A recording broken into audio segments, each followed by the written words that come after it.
Dans une F1 moderne prise en otage par les sectes de fans de pilotes, il y a des moments d'émotion collective qui dépassent tous les clivages. Il n'y avait pas besoin hier d'être un fan de Lewis Hamilton pour verser dans l'émotion 945 jours après sa dernière victoire en F1. Le triomphe du roi Lewis pour une dernière avec Mercedes dans son pré à Silverstone. C'est ainsi que devait s'écrire l'une des plus belles histoires de 2024. Bonjour à toutes et à tous, bienvenue les amis pour le débrief de ce Grand Prix de Grande-Bretagne édition 2024.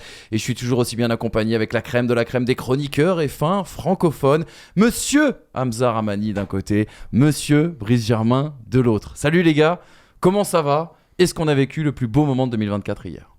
C'est pas fini, mais pour l'instant, oui. Pour moi, oui. J'ai eu le cœur serré et je ne suis pas du tout fan de Lewis Hamilton. Et depuis le début, je ne suis pas fan de Lewis Hamilton. Au point même où ça me... J'étais en mode, putain, il va chez Ferrari. C'est compliqué. Et bah là, hier, je me suis incliné, j'ai mis genou à terre devant le roi. Parce que il m'a fait vibrer. Exact. Et je pense que c'est les moments d'émotion qu'il faut retenir. Est-ce qu'il était ému hier, moi, Hamza Ramani, à la fin de cette Jamais. Non, c'était un bon moment. C'était un bon moment de sport et de Formule 1. Après, meilleur moment de l'année 2024. Dans le sport, on va se calmer. Bon, moi, je pense que j'ai vécu des meilleurs moments, surtout les buts de Kylian Mbappé à l'Euro, par exemple. C'est vrai. Mais effectivement, depuis le début de cette année 2024, c'est vrai qu'on est... Ça n'a pas coûté cher en droit, le résumé. Hein. En but non plus. Les gars, avant de commencer cette émission, on va revenir largement, bien sûr, sur le triomphe de Lewis Hamilton et de Mercedes. Parlons quand même d'un fait et de F2 surtout, avec deux Français qui se sont mis en évidence ce week-end. Isaac Hadjar déjà qui a remporté bien la course principale et qui reprend la tête du championnat. Et puis deux Français en première ligne avec Victor Martins aussi également qui était deuxième sur la grille. Et une belle bataille aussi également entre nos deux amis tout au long de cette feature race. Racontez-nous un petit peu, qu'est-ce que vous tirez comme enseignement de ce week-end de F2 ? Mais le même que je tire depuis plusieurs week-ends, à savoir que Isaac, s'il n'a pas de problème, c'est le meilleur package avec la Campos. Et il est difficilement jouable cette année, Isaac. Là, Paul Aron a enfin eu des déboires par rapport à tout ce qu'a eu Isaac, je veux dire. Et ça paye cash, quoi. C'est-à-dire qu'on a un... Non, c'est bon, j'ai déjà fait trop de fois. Donc, le 25 points, il fait mal. Il prend enfin la tête du championnat, parce que pour moi, il la mérite depuis très longtemps, cette tête du championnat.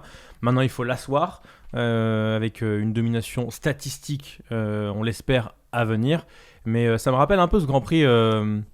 Zandvoort l'année dernière où je sais plus si c'est Spa ou Zandvoort où Vesti fait tout de travers et où Théo enfin met les points qui vont et qui permettent d'être devant au championnat. Il faut confirmer ça, mais ça sent quand même bon pour Isaac. On est à la moitié de saison, il reste quand même une demi-saison à disputer, ou peut-être un peu moins en F2, mais effectivement le fait de le voir enfin en tête du championnat, c'est la logique sportive qui est enfin récompensée. Là, tu mets un 27-0 sur l'ensemble du week-end. Après, rien à dire sur la performance, sur l'impression. C'est ce que l'on voit depuis plusieurs semaines, donc rien de plus à signaler. Un petit mot rapide sur Victor Martins. Les gars, on a vu une belle bataille entre ces deux hommes. Et moi, je sais pas, au sortir de ce week-end, je me dis quand même qu'on est une sacrée génération de Français. Quand on englobe aussi la saison dernière avec déjà les performances de Victor Martins, le titre Théo Pourchaire. Là, la victoire de Isaac, pardon. Et encore une belle performance de Victor sur un matériel, on l'a dit, cette Hart qu'il a eu du mal à dompter. Rassurant de revoir Victor quand même aux avant-postes. Rassurant parce que Hart revient du coup. On ne l'a pas signalé, mais Victor fait première ligne en qualif. Spa, ça reste quand même l'un des juges de paix de la saison, donc ça promet. Silverstone, pardon. T'as aussi les Préma qui commencent à revenir tranquillement, donc on commence à avoir une hiérarchie où déjà cette saison, je la trouve incroyable parce que on a plein de vainqueurs différents, plein d'écuries qui luttent pour des podiums, quasiment toutes finalement. Vraiment, par exemple, rien que Campos soit en tête du championnat constructeur, oui, et puis avec Hightech qui se bat, les deux pilotes, c'est Campos et Hightech. Donc à voir si Victor peut revenir, peut-être pas dans la course pour le titre, mais reprendre aussi confiance parce que évidemment que lorsqu'il a le matériel, ça reste l'un des meilleurs pilotes du championnat de F2. Exactement. Voilà les gars pour cette petite transition F2. On aime commencer ces débriefs en parlant de l'antichambre de la Formule 1, la F1. On y retourne et on y va surtout avec ce sommaire et les 4 enseignements qui ont retenu notre attention à l'arrivée de ce Grand Prix bien sûr de Grande-Bretagne. Le premier enseignement, forcément le retour de King Lewis Hamilton. Une large page sera consacrée à sa 104e victoire. McLaren, pas encore l'étoffe d'une reine. Oui, McLaren a encore fait des erreurs. Lando Norris aussi. Et on y reviendra. Des gros points qui viennent pénaliser l'écurie Papaye à l'arrivée de cette 12e édition. Ferrari et les rois Charles qui abdiquent. Carlos et Charles ont abdiqué, ont abandonné aussi également les évolutions de Barcelone, on y reviendra, et les performances inquiétantes de la Scuderia. Et puis on a eu 2 coups de cœur aussi sur ce Grand Prix de Grande-Bretagne. Nico Hülkenberg, Alex Albon qui ont terminé dans le top 10. Des garçons qui ne sont pas voués à être que des vassaux. Voilà comme on a titré en tout cas ce 4e enseignement sur lequel on reviendra. Mon Léo, un petit jingle et on rentre justement dans le vif du sujet et le débrief de ce Grand Prix de Grande-Bretagne 2024. Et avant de rentrer dans ces 4 thèmes, les amis, on va se replonger déjà sur le résultat. Eh bien, à l'arrivée des 52 tours que comptait cette 12e manche de cette saison 2024, la 104e victoire de Lewis Hamilton en carrière qui devance Max Verstappen qui maximise les points devant Lando Norris, 2 McLaren dans le top 4, une seule Ferrari dans le top 6. Il s'agit de la voiture de Carlos Sainz, une nouvelle P6 pour Hülkenberg, la 2e consécutive, 2 Aston Martin dans le top 10, on n'en parlera pas, mais c'est un bon résultat pour une écurie qui semblait être en difficulté. Alex Albon 9e et Yuki Tsunoda qui met le point de la 10e place. On fonce tout de suite sur ce qui a été le grand moment d'hier, la 104e victoire de Lewis Hamilton qui revient au premier plan. Oui, le King Lewis est de retour. La fin d'une disette de 945 jours, les gars. 57 Grands Prix sans victoire pour Lewis Hamilton qui l'avait emporté la dernière fois au Grand Prix d'Arabie Saoudite, édition 2021.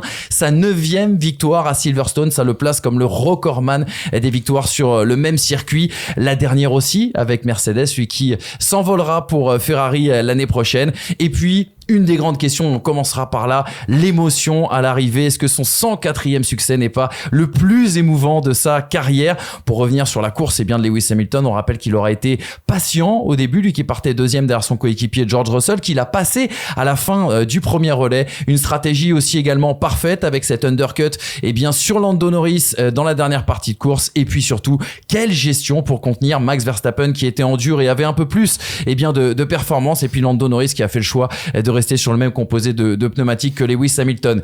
Avant de revenir sur les faits, les gars, je crois qu'il faut absolument qu'on parle d'émotion parce que à l'arrivée de cette course, même tout au long de cette course, tu l'as dit tout à l'heure, pas besoin d'être fan de Lewis Hamilton pour avoir vibré sur ce Grand Prix. C'est Papy qui gagne.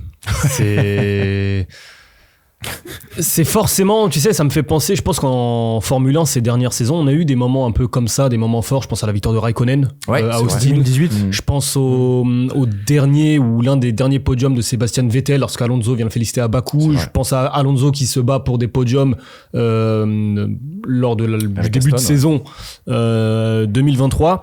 Il y a ce sentiment où en fait, lorsque les pilotes atteignent un certain âge, qu'ils sont sur vraiment la fin de carrière, qu'ils ont prouvé sur 15 ans, sur 20 ans, le fait de les avoir aimés, supportés ou pas durant ces précédentes années, t'arrives à un stade aujourd'hui où t'as que du respect pour ces sportifs. Et au final, c'est en fait peut-être toute la nostalgie de ces précédentes années où tu t'aperçois, et encore plus pour Hamilton qui restait, comme tu le disais, sur 2 ans et demi sans victoire, où tu te posais la question, est-ce qu'il allait regagner un jour avec Mercedes? L'aspect Ferrari, on l'évoquera plus tard, mais avec Mercedes, on a eu des situations où il s'est battu pour des victoires. Austin, il y a, je crois, 2 ans, où à quelques tours près, il peut l'emporter. Finalement, c'est Russell qui a remporté les 2 courses de Mercedes. Puis en plus, cette saison, je le disais, il y avait un climat un peu étrange, avec parfois des déclarations justement d'Hamilton sur le fait qu'il y ait... Donc, lorsque ça arrive de cette manière sur une course justement où c'est l'expérience qui va jouer, conditions changeantes, où les rares moments clés dans la course, en fait, le plus important sur une course comme Silverstone, on l'évoquera dans quelques minutes, mais c'est pas forcément d'être le plus rapide sur l'intégralité de la course, c'est d'être le plus rapide sur les instants clés. Les instants clés, c'est quoi? C'est les changements de conditions de piste. Lorsque la piste devient plus humide, Hamilton a été le plus rapide. Lorsqu'il fallait faire les bons choix, Hamilton et son équipe, évidemment, ont pu faire ces bons choix. Mais à la fin, quand tu entends sa radio, quand tu vois ses célébrations, il en a profité. Ça a mis le temps que ça a mis, mais je pense qu'on était tous ravis de voir ce genre d'image. Voilà, l'aspect robot que l'on avait pu voir. Parce que là aussi, quand tu gagnes chaque course ou quand tu gagnes une course sur 2, que tu te bats pour des championnats, on a tous été fatigués par la domination Mercedes et Lewis Hamilton. On l'a été par la domination de Max. On l'a été par le passé par la domination Schumacher. Et lorsque tu as un petit grain différent qui vient se mettre et jouer dans la lutte, c'est toujours satisfaisant, et encore plus quand c'est un pilote comme Hamilton. Tu me relances ou... Ouais, vas-y. J'ai pas grand chose à ajouter. Hamza a été très complet sur le côté émotion. Il y a aussi, le seul truc que je rajouterais éventuellement, c'est que on a un petit côté où c'était pas que la voiture qui faisait le succès à l'époque, et ce genre de victoire-là le rappelle. Je trouve, parce qu'en fait la voiture là, elle est pas dominante, elle est bonne, elle a de quoi gagner, mais en fait souvent les périodes de domination elles ont aussi leur pendant négatif, où il y a toujours ce côté oui mais sans cette voiture il n'aurait pas ça, oui mais, et en plus de ça le fait de perdre cette motivation pendant ces 2 années parce que justement la voiture est inconduisible, parce qu'il y a Abu Dhabi 2021, parce que on lui met Russell dans les pattes alors qu'il voulait garder Bottas, tout ça ça fait que quand il n'est pas en mesure de gagner, il est anonyme, Lewis Hamilton, parce qu'en même temps, pourquoi il se battrait à ce moment-là? Mais quand il est en mesure de gagner, le momentum, justement, là, il s'est sublimé. Moi, ce tour 17 et ce tour 18 hier de Quand Lewis il fait Hamilton, la jonction avec George Russell. Hein. mais ils sont phénoménaux. Ce sont des tours qualification sur un moment de changement de conditions d'adhérence. Je vous invite à aller regarder en on-board, si vous pouvez. On peut encore. On peut. Jusqu'au 11, hein, attention. Mais je vous invite à aller regarder en on-board. C'est stratosphérique ce qui fait. Les points de freinage, les points de corde, c'est magique. Et le troisième relais derrière qu'il opère, il est magique aussi. Ce sont des moments, entre guillemets, de grâce au milieu de la pénombre qu'a pu avoir Lewis Hamilton depuis Abu Dhabi 2021. Donc, ces moments-là, moi je trouve qu'ils viennent rappeler au bon souvenir de tout le monde qui est Lewis Hamilton, parce que quelqu'un qui suit la F1 depuis 4 ans, les stats de Lewis Hamilton, elles veulent rien dire, parce qu'ils n'ont pas eu l'impression, ils n'ont pas eu l'émotion, ils n'ont pas eu Singapour 2017, ils n'ont pas eu la victoire à Monaco en 2008 quand il crève, ou la victoire à Silverstone en 2008 qui est phénoménale dans ces moments-là. Donc ça vient remettre une couche de frais à qui est Lewis Hamilton et à la grandeur du type, plus que aux mathématiques écrasantes qui sont souvent reliées simplement à la domination Mercedes, alors que non, il y avait un pilote dans cette Mercedes, et je sais plus qui le rappelait, je crois que c'est quelqu'un de chez Red Bull qui disait, c'est Pierre Vacher qui disait ça, dans le podcast de Yann de la boîte à gants, qui disait, si vous croyez que la voiture fait tout, c'est pas ça, la voiture elle est faite pour Max, et on doit la faire pour lui, pour que lui pilote comme ça, sinon on n'y arriverait pas. Donc ce package que Mercedes avait donné à Hamilton là, il existe parce qu'il y a Lewis Hamilton. Et il faut bien rappeler que les dominations, elles sont faites comme ça, elles sont construites comme ça, en sublimant le talent d'un pilote avec une machine qui l'entoure, qui l'habille. Et là, en l'occurrence, c'est pas le cas sur cette victoire-là. Cette victoire-là, c'est une voiture ni vraiment faite pour Russell, ni vraiment faite pour Hamilton, même si Russell s'en accommode plus, mais pour autant, dans les moments clés, il l'a dit, ce package-là, il faut que je m'en accommode, mais si je m'en accommode, au vu de la rapidité qu'elle a, je vais peut-être m'en sortir. Et il avait dit au Canada, c'est un mauvais week-end. En Autriche, c'est un mauvais week-end. Mais par contre, je sens qu'il y a quelque chose. Boum. Et oui, c'est les émotions parce que, c'est le roi retrouve un trône qu'il n'a pas mérité de perdre. En fait, il s'est fait détrôner. Mais en attendant, il n'est pas mort. Et sentir la vie d'un champion comme ça, à ce moment-là, je trouve que moi, en tout cas, ça m'a ému. Et puis, 2 choses très rapidement. L'Arabie Saoudite 2021, je suis pas sûr qu'à ce moment-là, au moment où il monte sur le podium, il se soit dit c'est ma dernière victoire. À ce moment-là, il est dans son optique championnat. Abu Dhabi, il doit gagner la course en 2021, il ne le fait pas. Bon, à ce moment-là, il y a la déception d'avoir perdu le titre, mais 2022 arrive et tu repars sur une nouvelle histoire et potentiellement des victoires. Donc déjà, à ce moment-là, je suis pas sûr qu'il se soit dit c'est terminé la F1 et les victoires en F1.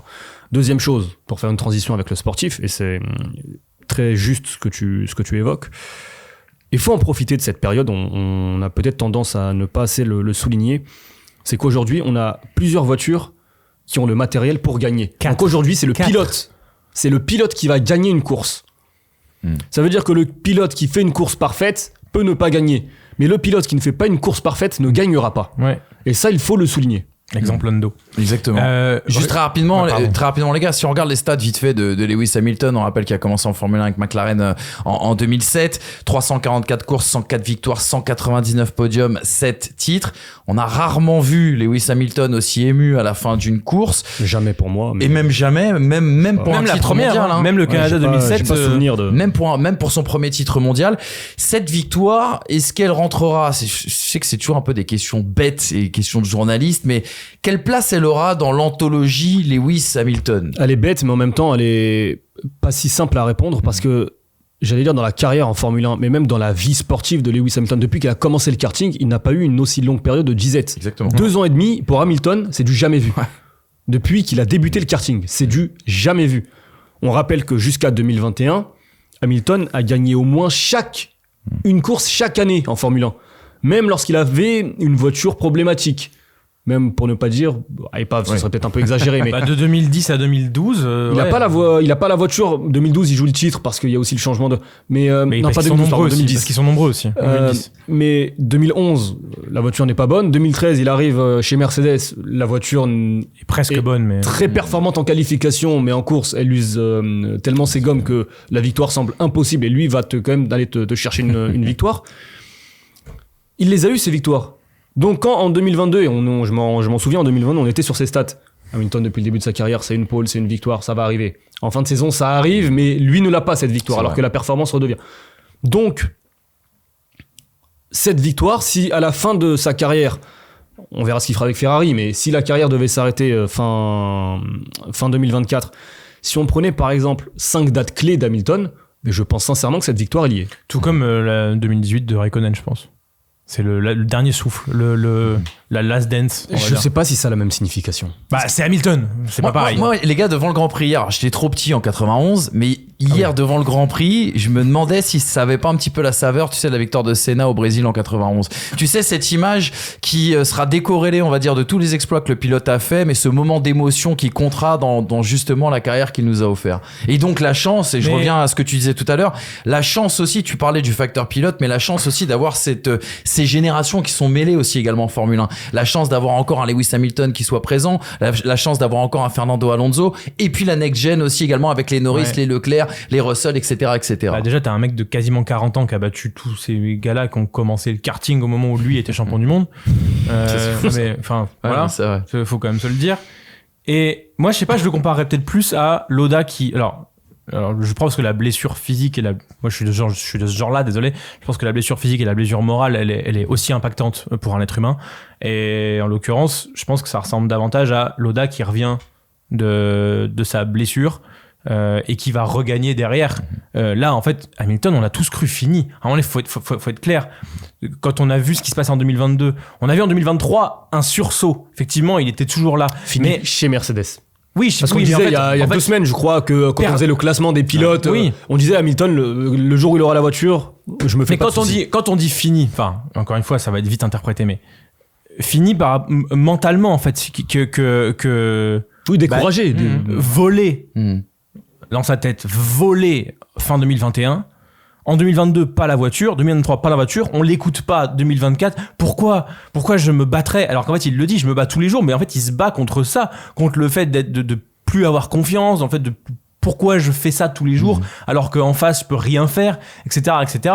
Et là, il y a une opportunité et elle est pas ratée, elle est exploitée avec maestria. Donc il y a ça aussi qui ramène un peu l'émotion, c'est ce côté ce qu'on a vécu là est fini. En fait, bah non, regarde, la lueur, elle est encore là, elle existe, et donnez-lui une voiture pour gagner, ce sera quelqu'un qui sera à la lutte, c'est sûr. Parmi les pilotes que j'ai cités tout à l'heure, Schumacher à Valence 2012. C'est vrai. Tu vois, C'est il vrai, aurait pu avoir la victoire à exactement. Monaco, malheureusement. Monaco on va pas aussi, refaire ouais. l'histoire, Son mais dernier la podium, pole à ouais. Monaco de Schumacher, malheureusement, les pénalités de 5 places, sinon probablement qu'il la gagne. Mais le podium à Valence de Schumacher, ça entre aussi dans cette catégorie. C'est la première victoire d'un pilote qui a plus de 300 Grands Prix. Hein. Ouais, exactement. C'est le premier à le faire. C'est la première fois. C'est le Il y en premier. a eu des 344. Barrichello, Alonso, Schumacher, justement. Raikkonen. Kimi, ouais. Il Button. avait passé la barre des 300. Donc, Button aussi. Tu parlais de résilience et tu parlais justement de remise en question. Il y a eu des propos très forts à l'arrivée de cette course. Lewis Hamilton, notamment dans une interview qui a été donnée à l'équipe, qui est disponible dans le journal aujourd'hui, qui disait avec l'adversité, c'est un vrai défi de se lever chaque matin pour se battre et tout donner. C'était difficile aussi d'avoir si souvent l'impression que même en donnant le meilleur de moi-même, ce n'était pas suffisant. La déception qu'on peut ressentir dans ces moments-là, je n'avais jamais vécu ça avant. Oui, il y a eu des moments où j'ai pensé que c'était fini, que ça n'arriverait plus jamais. Je n'avais jamais pleuré après une victoire de toute ma carrière. Mais en ressentant tout ça au moment de franchir la ligne, c'est sorti tout seul. C'est un sentiment incroyable que je suis heureux d'avoir connu. Anthony Hamilton aussi, son papa qui était de passage hier sur Sky Sport F1 et aussi également la F1 TV, il dit, vous savez, ce retour au premier plan, il l'a fait tout seul, de lui-même. Il se remet en question tous les jours. Est-ce que je suis encore assez bon? Est-ce que je suis assez jeune? Est-ce que je suis assez fort? En ce qui me concerne, je connais parfaitement Lewis et je sais qu'il a toujours eu ce qu'il fallait pour rester au sommet. Il a parfois fallu lui rappeler, et quand il est en confiance comme aujourd'hui, il le rappelle à tout le monde. Ben, ces larmes, c'est 2 ans et demi de silence, même si on a l'impression qu'il s'est beaucoup plaint. Mais au final, je pense que c'est la partie émergée de l'iceberg qu'on a vue. Mais à mon avis, de réflexion, de détresse à certains moments, c'est 2 ans et demi de questionnements mentaux qui lâchent à ce moment-là, en disant genre, non, je suis toujours moi. Regarde, je gagne. Et au final, la réaction de Bono, il est en larmes aussi. Ouais, presque. clairement. Bono, il l'a accompagné, il l'a jamais lâché. Enfin, je veux dire, il s'est séparé d'Angela Cullen aussi à un moment donné. Enfin, il a fait des changements dans sa vie à ce moment-là, au point même de remettre en question la légitimité qu'il avait accordée à sa propre passion à un moment donné. Enfin, il y a on le sait, hein, il est quand même très émotif, très mental, très destiné. Même Lewis sensible, Hamilton. on peut le dire d'une certaine manière, Ah même oui. si c'est un cannibale sur la mais piste. je veux dire, oui, mais enfin, la sensibilité n'empêche pas la détermination. Et au final, là, ce qu'il lâche à la fin, moi, je trouve que c'est la résultante de 2 ans et demi de souffrance interne. Et je parle pas que d'Abu Dhabi. C'est qu'en fait, Abu Dhabi a été le moment où l'édifice s'est écroulé. Mais derrière, même les fondations pour en reconstruire, elles étaient même pas là. Donc, il y a eu tout ce qu'il fallait pour le décourager. Moi, je suis admiratif de cette victoire d'hier. Parce qu'encore une fois, je ne suis pas fan de Lewis Hamilton. Et pour autant, moi, il me met une claque. Tous les pilotes que je supporte sont incapables du 10e de ce qu'il fait. Justement, hier, c'est une vraie question que tu poses. On va revenir peut-être un petit peu au sportif. Est-ce qu'on n'a pas retrouvé le combo gagnant Hamilton-Mercedes sur certains momentum justement de cette course? La stratégie qui est parfaitement exécutée, la gestion aussi également des gommes sur son dernier relais. Est-ce que quand même là, parce que tu sais, je me rappelle la semaine dernière, à juste titre, tu disais j'ai peu d'enseignements à tirer de la victoire de George Russell. Est-ce qu'on n'a pas un petit peu plus d'enseignements à tirer de cette victoire de Lewis Hamilton? il y en a forcément, puisque Le ce rythme n'est était pas là. une victoire par défaut. Oui, bien sûr. T'as pas 20 secondes ou 15 secondes, je sais plus, de retard sur le duo Verstappen-Norris. Tu verrouilles la première ligne, et vous savez à quel point j'accorde de l'importance aux résultats en qualification, même si ça n'accorde pas de points. Flash score. Non, pas forcément, parce que Premier degré, c'est aussi le rythme. Non, je suis premier degré. Aujourd'hui. Ça montre quand même le rythme d'une voiture sur un tour, et c'est quand même extrêmement compliqué à aller chercher. Le plus compliqué, je ne sais pas, mais en tout cas extrêmement difficile. Et puis derrière, tu le concrétises en course. Il n'y a pas eu d'atermoiement en début de course, parce que moi j'étais persuadé qu'Hamilton, dès qu'il pouvait, il allait chercher Russell, et il l'a fait. Clairement. Pas pour longtemps, mais il l'a fait. Et comme je le disais tout à l'heure, après c'est les momentum, l'instant clé de la course, le changement de météo. Tu parlais tout à l'heure du tour 17 où il prend un tour à 1 seconde à George Russell. Un tour, c'est peut-être un peu beaucoup. Voilà. Et après, là où je dis depuis le début de la saison, cette année 2024, elle sera particulière dans le sens où on aura des cycles d'écurie, de performance d'écurie. On a eu Ferrari à un moment, on a eu Red Bull, on a eu... Ben là, en fait, sur Silverstone, on a eu des cycles. À un moment, c'était Mercedes, à un moment, c'était McLaren, à un moment, Verstappen a réussi à survivre et à revenir aussi parce qu'il y a une stratégie bien sentie, comme d'habitude, j'ai envie de te dire, chez Red Bull. C'était surtout McLaren et Mercedes quand même. Hein. Mais oui, clairement. Mais on n'a pas eu... T'as le doute sur le dernier relais quand même. On n'a pas eu une domination. Non, c'est la on n'a strat. pas eu une domination de 100% sur l'intégralité de la course de Mercedes. C'est vrai. Au niveau du rythme. Ça veut dire que par moment, Piastri, sur la fin de course, c'est le plus rapide en course. Tout à fait. Piastri aurait pu jouer la victoire, on en Parce parlera qu'il est tout à en l'heure. médium. Ça, Voilà, on en voilà. parlera tout à l'heure. Mais pour revenir sur Hamilton, oui, tout a été réalisé à la perfection. Il y avait forcément ce doute en fin de course, terminé en tendre, pouvoir amener ses gommes jusqu'au bout. Lui a réussi là où Lando n'a pas pu tenir ses gommes jusqu'au bout. Voilà, après, on découvre pas le pilote, on découvre pas la capacité qu'il a à faire fonctionner ses gommes, à les Non, mais préserver. il nous le rappelle. Parce qu'en fait, tu l'as oublié.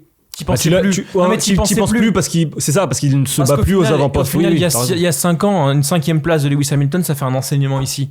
Aujourd'hui, une 5e place de Lewis Hamilton, on n'en parle même pas en conf de rédaction, on n'évoque même pas le mec, on n'évoque même pas pourquoi. Parce que c'est devenu la norme de Mercedes depuis 3 ans d'être aux accessites, faire un podium de temps en temps, basta. Là, il nous a rappelé que c'est pas leur norme. Et que c'était 2 ans de marasme. Et on n'en parlera pas, mais Verstappen, sur la fin de course avec ses durs, lui, il est en tour qualif. Comme il a des gommes dures qu'il peut amener jusqu'au bout, il parvient à les mettre en température assez rapidement. Ça avait été le principal doute. Moi, quand je le vois mettre les durs, c'est vrai que je comprends pas le choix de Red Bull. Et lui, contrairement à Norris Hamilton, il a pu enchaîner entre guillemets les tours de qualif, donc à 100% justement utiliser le jus pneumatique. D'où le fait que j'estime qu'il n'a pas le rythme et que c'est vraiment Oui, une que c'est question de strat. circonstanciel. Parce qu'au final, il le remonte, mais il le remonte pas tant que ça. Qui Verstappen sur Lewis Hamilton. Et il prend 3-4 dixièmes au tour. Mais pour une stratégie de tour qualif, Oui, mais après, encore une fois, il faut le usé, faire. hein. Il faut le faire parce qu'il suffit. Tu sais très bien que sur cette fin de course, il suffit d'une petite erreur. oui. Déjà, on l'a vu notamment en F2 quand tu sors de la trajectoire avec les dépôts de gomme. Alors là, c'est différent parce qu'il a plu, mais je crois que c'est Isaac en plus qui en parlait. Quand tu sors de la trajectoire, tu récupères les dépôts de gomme. Il faut plusieurs tours, les marbles. Il faut plusieurs tours pour récupérer l'intégralité du potentiel pneumatique. Sur cet aspect-là, bon, après c'est pas une surprise, mais Hamilton non plus ne fait pas d'erreur et t'as la menace derrière d'un Max. La course aurait pu durer par exemple 10 tours de plus. Max aurait pu grappiller quelques dixièmes, mais c'est pas pour autant que j'aurais vu forcément Max dépasser et gagner. Là où sur Lando Norris, je n'ai pas vraiment eu de doute. Exactement. Sixième vainqueur différent comme Lewis Hamilton dans cette saison 2024. Sur 12, hein. Sur 12. On commence à approcher... On n'a jamais vu ça depuis 2012. Exactement. Ben justement, c'était ça le comparatif que je voulais faire. On commence à approcher à des stats quand même assez iconoclastes sur ces 20 dernières années de Formule 1. Et cette QV 2024 est vraiment sympa. Maldonado, c'est 2012. 2012, ouais, Barcelone 2012, Espagne ouais, 2012. exactement. Juste une dernière citation, les gars, pour refermer cette page sur Lewis Hamilton. C'est Toto Wolff, hier, au micro de Canal+, dans l'émission Formula One, qui dit « Je n'aurais pas imaginé, il y a 5 courses, pouvoir gagner 2 courses de suite. Ici, on l'a fait avec une performance honnête. On était les plus rapides pendant la course, et c'est génial. On ne pouvait pas écrire meilleur scénario pour nos adieux au Grand Prix de Grande-Bretagne ensemble avec Lewis. C'était génial. Il a connu des moments difficiles récemment. Puis, il a fait un sans faute dans des conditions changeantes. C'est comme ça que l'histoire devait finir pour cette dernière année entre lui et Mercedes. On gagne le Grand Prix en Angleterre. Personne ne pourra nous le prendre et c'est la fin qu'on voulait. Pour rebondir sur ce que dit Toto, sur les 5 dernières courses, si tu prends le classement constructeur des 5 dernières courses, Mercedes est la meilleure au classement. Et si tu prends le triple header, Mercedes est la meilleure au classement. C'est-à-dire que ça se joue sur un point sur les 5 dernières courses. On va me dire, oui, mais Norris a abandonné. Oui, mais Russell vient d'abandonner. S'il n'y a pas l'abandon de Russell, potentiellement, c'est doublé Mercedes. Exactement. Potentiellement. Russell abandonne aussi en Australie. On ne le saura pas. Il est dans la bonne... Russell abandonne aussi en Australie. Je parle des 5 dernières Ah courses. oui, pardon, excuse-moi. C'est pas, Il mais, est dans la bonne analyse quand il dit on était les plus rapides en course, Toto Je Wolff. sais pas, parce que ça dépend beaucoup de la condition de piste, ça dépend beaucoup aussi de la confiance que tu as dans ton package à l'instant où les conditions changent. Quand tu vois au moment où Norris met son frein dans Cops sur Hamilton, moi je me dis il va partir Tout droit. il va partir direction le camping hein. Et au final c'est la confiance qu'il a dans sa voiture à ce moment-là parce qu'il sait comment elle réagit donc et encore une fois si t'es devant à la track position à l'instant où t'as des conditions sèches, je sais pas te dire si c'est elle qui a le meilleur rythme ou quoi parce qu'au final Norris au moment où il est devant personne ne le rattrape tu vois. C'est des erreurs qui l'amènent à perdre et on va en parler tout de suite mais de fait, je pense qu'ils avaient le meilleur rythme avec McLaren et que c'est ça qu'il faut retenir, c'est qu'il y avait 4 monoplaces qui méritaient qui auraient pu choper la gagne. J'inclus pas Red Bull volontairement parce que je trouve qu'ils n'avaient pas le rythme. Il y avait 4 t'as raison, il y avait 4 monoplaces qui étaient au-dessus, donc oui, mais il a raison.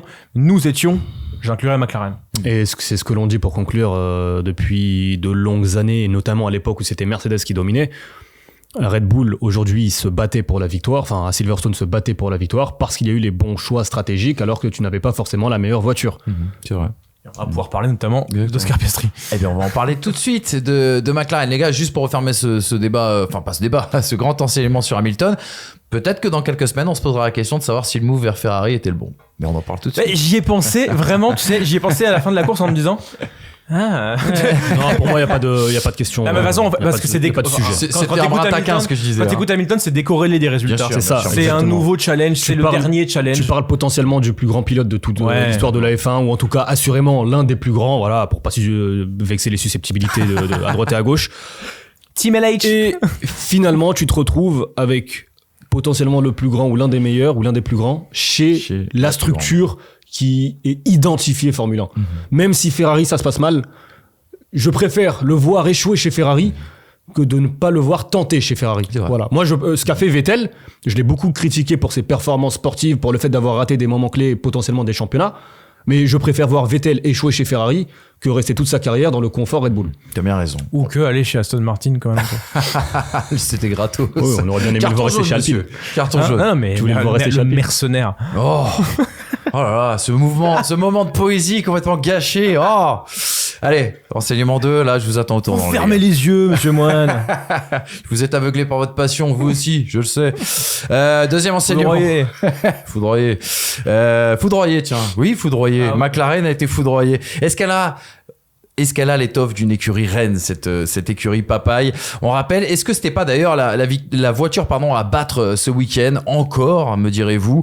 Trop d'erreurs dans l'exécution, que ce soit du côté de McLaren, mais aussi de Lando Norris. Et surtout, à l'arrivée, encore une leçon donnée par Red Bull et Verstappen qui ont réussi à maximiser les points alors qu'ils étaient véritablement en difficulté depuis ce week-end britannique. Si on revient sur les erreurs de McLaren, on pourrait citer bien le fait de ne pas avoir tenté peut-être le double arrêt sous la pluie et d'avoir sacrifié Oscar Piastri, le deuxième arrêt de Lando Norris qui arrive un tour trop tard, et puis je vous ai noté les mauvais choix de Lando Norris, que ce soit dans le choix justement du composé de pneumatiques soft alors qu'il lui restait des médiums lors de son dernier arrêt, et puis un détail qui a son importance, le fait qu'il ait été peut-être un peu tardif sur les freins au moment de se mettre dans son emplacement justement dans la pit lane, et le fait qu'il ait perdu du temps justement sur son dernier pit stop, ce qui a permis à Lewis Hamilton de faire cette undercut. Est-ce que vous êtes d'accord sur les constats, les gars? Est-ce que vous êtes d'accord sur les erreurs notifiées contre McLaren et Lando Norris? C'est une écurie qui veut lutter pour le titre, mais qui n'a pas aujourd'hui les capacités pour le faire.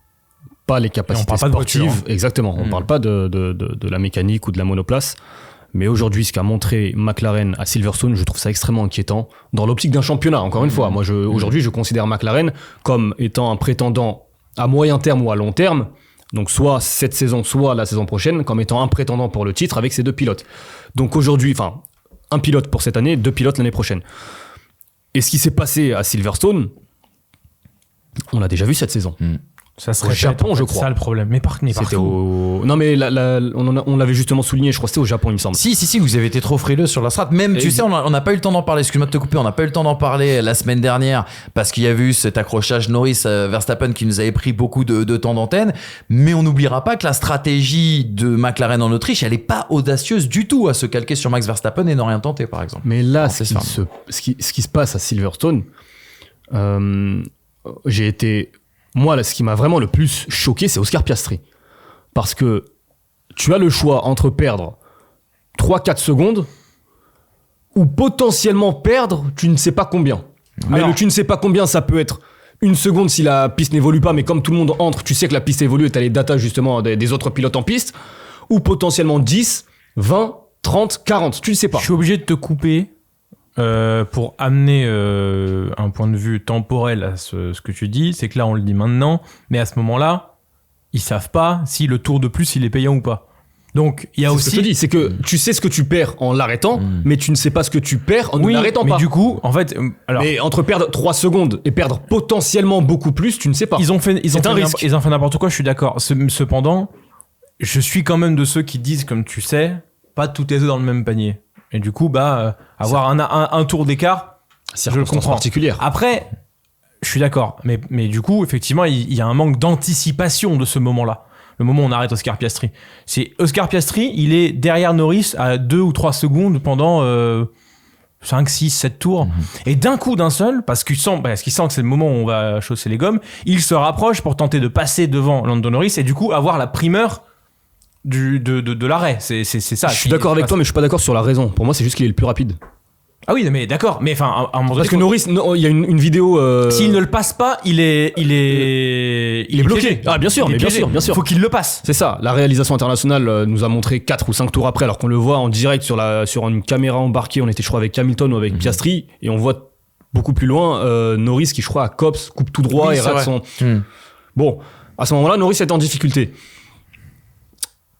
Je suis d'accord avec toi. En général, les œufs dans le même panier, je suis totalement d'accord. Et puis, un double arrêt, tu perds 3 secondes, 4 secondes dans l'éventualité d'un arrêt réussi. Ça peut aussi être une roue bloquée, un truc, et là, tu perds tes 2 pilotes et c'est terminé. Donc là, c'est vrai que tu as raison. Mais je trouve la prise de risque démesurée, dans le sens où Piastri, en plus, montrait ses performances, justement, dans des conditions changeantes. Et très sincèrement, alors là, en l'occurrence, après coup, c'est facile de le dire, mais Piastri était candidat à la victoire. Ah, clairement. Il a fait une course La prodigieuse. preuve, c'est qu'il perd l'équivalent d'un arrêt à ce moment-là. Oui, parce que Norris le dépasse quasiment. Stand, ça me rappelle le Nürburgring 2007. C'est la même chose. Quand tu fais un tour de trop, c'est un arrêt de perdu. 20 secondes. Alors, on a excuse-moi, vas-y. Non, mais je voulais juste dire que donc, au moment où il s'arrête, Piastri, Norris arrive, donc un arrêt de perdu. Piastri termine à 12 secondes d'Hamilton. Ouais. Imagine. Donc ça veut dire que le rythme, surtout avec ses médiums à la fin, il l'avait. En fait, il y avait tout pour gagner. Mais ça a tout été mis dans le mauvais ordre. Et autre chose, le tour de trop derrière. Parce qu'en fait, les 2 arrêts, il y a un problème. Non, mais moi je commençais par Piastri, parce qu'après il y a l'aspect Norris, mais c'est grave aussi. Avec juste ces explications de l'Australien, justement, qui était de passage dans l'émission de débrief de la F1 TV à la fin de la course. Il dit: on a pris conjointement la décision de ne pas faire de double arrêt. Pour être honnête, cette décision est probablement la plus difficile que vous aurez jamais à prendre en course. Je pense clairement que nous devons revoir certaines choses. Avec du recul, le double stack, donc le double arrêt, aurait été la meilleure décision, mais c'est facile à dire après. Dès que j'ai dépassé l'entrée des stands, j'ai su que c'était la mauvaise décision. Les 2 derniers virages ont été très très difficiles. J'ai pu voir sur mon tableau de bord que Lando était à 5 secondes derrière moi lorsque je me suis arrêté. Donc je savais que j'étais en grande difficulté à ce moment-là. Revenons aussi sur les erreurs. Tu voulais dire un truc? Je voulais juste dernière chose. En fait, à partir du moment où tu es à 2 contre 1 contre Max, à ce moment-là, tu dois faire l'arrêt avant Max avec l'un des deux. Parce qu'en fait, si Max il s'arrête avant, en fait, tu vas dans tous les cas subir la sienne. Et du coup, le fait d'être 2 à ce moment-là, les 2 sont en position de faiblesse vis-à-vis de Max. Moi, je trouve qu'il faut qu'il y en ait un qui fasse regarder Max dans cette direction-là pour que l'autre fasse autre chose et derrière avoir un... Je suis pas d'accord pour une raison simple, c'est qu'à ce moment-là, pour moi, Verstappen, il est déconsidéré totalement de la victoire. Oui, c'est vrai. À ce moment-là, il se fait passer par tout le monde. Enfin, déconsidérer un mec sur un temps climatique de 5 minutes, alors que tu sais que non, concrètement... mais au niveau du rythme, ce que je te dis, c'est que si... Un peu dur, quand même. Toi, tu dis anticiper, ça veut dire, tu ne sais pas, sachant que tu ne sais pas quand s'arrête Verstappen. On l'a vu lorsque tu anticipes l'arrêt, sur des conditions, tu mets des intermédiaires, la piste elle n'est pas encore suffisamment humide. On l'a vu avec les rythmes de Pérez, Leclerc, de Ocon. 15 secondes. C'est pas possible, tu perds trop de temps. Donc tu dois t'arrêter au bon moment. Tu ne peux pas prendre le risque d'anticiper une météo qui va ou non arriver. Leclerc, c'est ce qu'il dit, je me suis arrêté au tour 19 ou 20. Mais c'était 6-7 tours avant. D'accord, mais parce que Leclerc, il disait, on m'a dit à la radio que la pluie arrivait au tour suivant. Ouais. Donc tu peux pas prendre le risque, même... Encore une fois, après coup, là, sur la météo, c'est vraiment facile de le dire après coup. Tu peux pas prendre le risque d'anticiper un arrêt, sachant que Verstappen lui-même anticipe par rapport aux 4 autres pilotes. À ce moment-là, la lutte, c'est pas 2 contre 1, c'est 2 contre 2. C'est Russell Hamilton contre Piastri et Norris. Et ce qui permet à Mercedes de faire ce double arrêt, c'est que l'écart entre Russell et Hamilton, il est de environ 2 secondes, et Russell ralentit sur la pit lane, justement, pour permettre aux mécaniciens d'être beaucoup plus tranquilles au moment de faire le double arrêt. Après, c'est une histoire de...